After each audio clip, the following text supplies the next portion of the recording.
అందరికీ నమస్కారం అండి. ఈరోజు ఒక సింపుల్ రెసిపీతో మీ ముందుకు వచ్చేసాను. ఇది ఇడ్లీ పిండి అండి. మనం ఇడ్లీ పిండి వేసుకున్నాము అంటే 1-2 రోజులు యూస్ చేసుకుంటాం. ఫస్ట్ డే ఇడ్లీ అందరూ వేసుకుంటారు, రెండో రోజు దిబ్బ రొట్టెలాగా యూస్ చేస్తారు, లేకపోతే ఉత్తప్పం లాగా చేసుకుంటారు, లేకపోతే పునుగుల్లాగా వేసుకుంటారు, నచ్చినట్టుగా వేసుకుంటారు. ఈరోజు ఒక సింపుల్ రెసిపీ చూపిస్తున్నానండి. చాలా సింపుల్గా చాలా రుచికరంగా ఉంటుంది. పిల్లల నుంచి పెద్దల వరకు అందరూ ఇష్టపడతారు. స్టవ్ మీద ఒక ప్యాన్ పెట్టుకొని 2 టేబుల్ స్పూన్లు ఆయిల్ వేసుకొని పోపు దినుసులన్నింటినీ వేసుకోండి.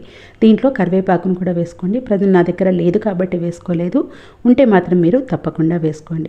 దీంట్లోకి సన్నగా తరిగినటువంటి ఉల్లిపాయ, పచ్చిమిర్చిని వేసుకోండి. ఉల్లిపాయ అయితే మీడియం సైజ్ అయితే తీసుకున్నాను, పచ్చిమిర్చి 2-3 అయితే సరిపోతుంది. వీటిని ఓవర్ ఫ్రై చేయకుండా ఈ ఉల్లిపాయ ముక్క కాస్త మెత్తబడే వరకు గరిటెతో కలుపుకుంటూ ఉండండి. ఫ్లేమ్ని సిమ్లో పెట్టుకోండి. ఈలోపు క్యారెట్ని తురుముకోండి. దీంట్లో ఒక చిన్న అల్లం ముక్కను తీసుకొని తురుముకొని వేసుకోండి. తర్వాత క్యారెట్ ఒక గుప్పెడు వేసుకోండి. ఈ క్యారెట్ వేసుకున్న తర్వాత కూడా పచ్చివాసన పోయేంత వరకు మనం వేయించుకుంటే సరిపోతుంది. ఫ్రై అవ్వాల్సిన అవసరం అస్సలు లేదు. ఇలా వేసుకొని ఇవన్నీ మెత్తబడిన తర్వాత స్టవ్ ఆఫ్ చేసేసుకోండి.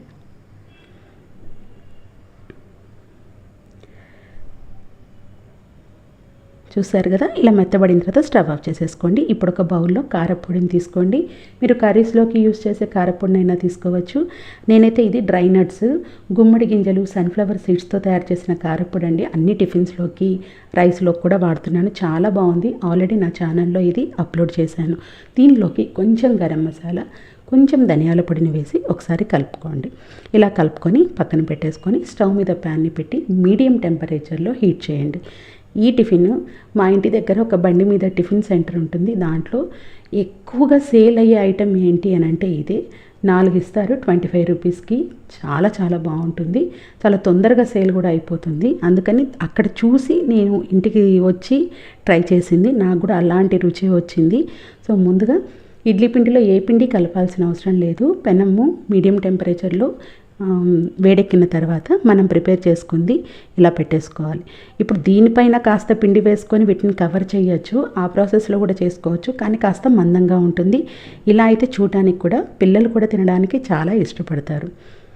అవన్నీ వేసుకున్న తర్వాత కాస్త కారపొడిని కూడా చల్లేసుకోండి.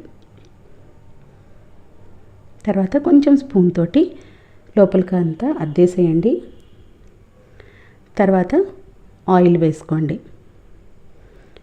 ఇలా ఆయిల్ వేసుకున్న తర్వాత ఇప్పుడు ఫ్లేమ్ని ఫస్ట్ వేసుకునేటప్పుడు ఫ్లేమ్ని తగ్గించి వేసుకోండి.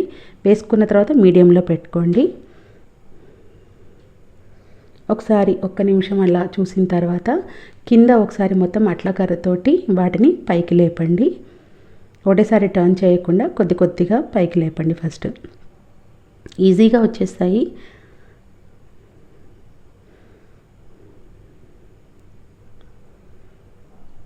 ఇలా అన్నిటినీ కూడా ఒకసారి కదిపించి ఫ్లేమ్ని మీడియంలో పెట్టుకొని ఫ్రై చేసుకోండి. కాస్త మందంగా వేసుకుంటాం కాబట్టి కొంచెం కాలడానికి టైం పడుతుంది. ఇలా అనుకున్న తర్వాత మళ్ళీ వీటన్నిటిని కూడా టర్న్ చేసేయండి. టర్న్ చేసిన తర్వాత కూడా ఇప్పుడు మీడియం ఫ్లేమ్లో పెట్టేసుకోండి. మళ్ళీ ఫ్లేమ్ని మాత్రం అడ్జస్ట్ చేసుకుంటూ ఉండండి. మీకే తెలుస్తుంది ఎప్పుడు హై పెట్టుకోవాలి, ఎప్పుడు మీడియం పెట్టుకోవాలి, ఎప్పుడు లోలో ఉంచాలనేది. అంతేనండి, చాలా సింపుల్గా ఈ ఇడ్లీతోటి బ్రేక్ఫాస్ట్ కూడా బాగుంటుంది, స్నాక్ ఐటెంగా కూడా బాగుంటుంది, డిన్నర్కి కూడా బాగుంటుంది. ఎలా చేసుకున్నా కానీ బాగుంటుంది. అలాగే వీటిపైన మీరు కావాలంటే పప్పుల పొడి కూడా వేసుకోవచ్చు. కొబ్బరి చట్నీతో మాత్రం చాలా చాలా బాగుంది. తప్పకుండా కొబ్బరి చట్నీతో ట్రై చేయండి. మీకు కూడా ఈ రెసిపీ బాగా నచ్చుతుందని అనుకుంటున్నాను. తప్పకుండా ట్రై చేసి మీకు ఎలా వచ్చిందో కమెంట్ చేయండి. మీకు నచ్చిందో లేదో కూడా తప్పకుండా కమెంట్ చేయండి.